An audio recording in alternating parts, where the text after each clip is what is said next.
les compteurs intelligents, qu'ils soient en Italie ou en France, ont une seule vertu, une seule utilité. C'est bien entendu de générer plutôt des comportements de consommateurs-acteurs, mais ça suppose que ce n'est pas uniquement les entreprises de distribution qui portent ce bel objectif, c'est aussi à travers les offres commerciales que les différents fournisseurs et l'accaparement, si vous passez cette formule, en tout cas la compréhension par les fournisseurs du potentiel que recèlent les compteurs, que la transformation va arriver. Ça veut dire que toutes les données générées par les compteurs intelligents italiens ou français, elles sont à disposition de vous, consommateurs, mais aussi de l'intelligence de vos fournisseurs dans leur diversité pour vous amener à choisir telle offre plutôt que telle offre.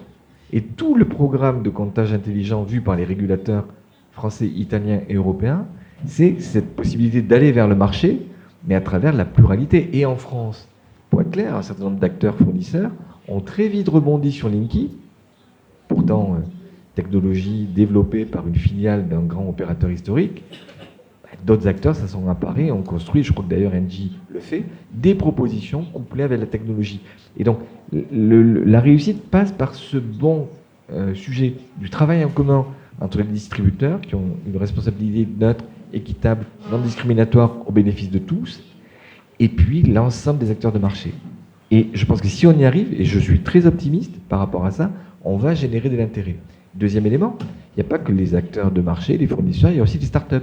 En France, il y a une dizaine de startups qui se sont emparées du sujet Linky pour faire autour du compteur intelligent des propositions de profilage, des propositions vers les consommateurs qui les amènent au-delà des données que le consommateur a à travers le compteur intelligent. Le compteur intelligent, c'est juste quelque chose qui a vocation à bien compter.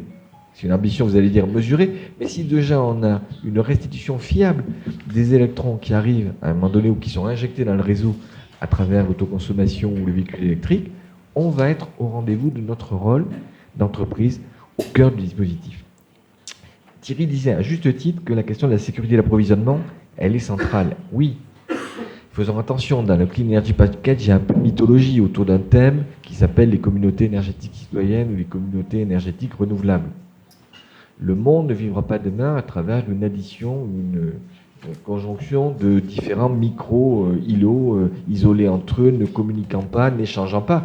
Heureusement, Monsieur le Ministre, que le 28 septembre 2003, à 3h30 du matin, le système européen a été solidaire pour faire que la grande panne qui a marqué votre pays, elle a pu être résolue dans des délais rapides, quelques heures, voire quelques jours dans certaines parties de l'Italie. Mais les échanges, la solidarité entre pays, c'est central en Europe et c'est quelque chose qui va l'être d'autant plus que l'entrée massive d'énergie renouvelable va générer non pas une impossibilité. Les réseaux, dans leur vie depuis 100 ans, ils ont franchi plusieurs défis. Mais il va y avoir une complexité. Et donc ça veut dire que tout ça suppose non pas une gestion pour soi, par soi, dans une vision autarcique, mais une vision systémique. Nous sommes, Italiens, Français, dans le transport, dans la distribution, des acteurs d'un fonctionnement de système électrique complexe, couplé, qui suppose un pilotage. Et le rôle des gestionnaires, ce bon mot qui a été inventé il y a 50 ans, il est plus que jamais au cœur des attentes. Troisième point, Monica m'a incité à parler aussi des données, de la protection des données. C'est un sujet que j'ai envie de traiter ici parce que c'est un sujet central. C'est un sujet de privacy, de protection et de liberté individuelle. Plus il y a des données sur le système énergétique, plus la question de leur protection et de leur bonne affectation se pose et se posera. De mon point de vue, ce n'est pas le travail uniquement des entreprises, sans doute pas, de réseaux, c'est sans doute le travail des États.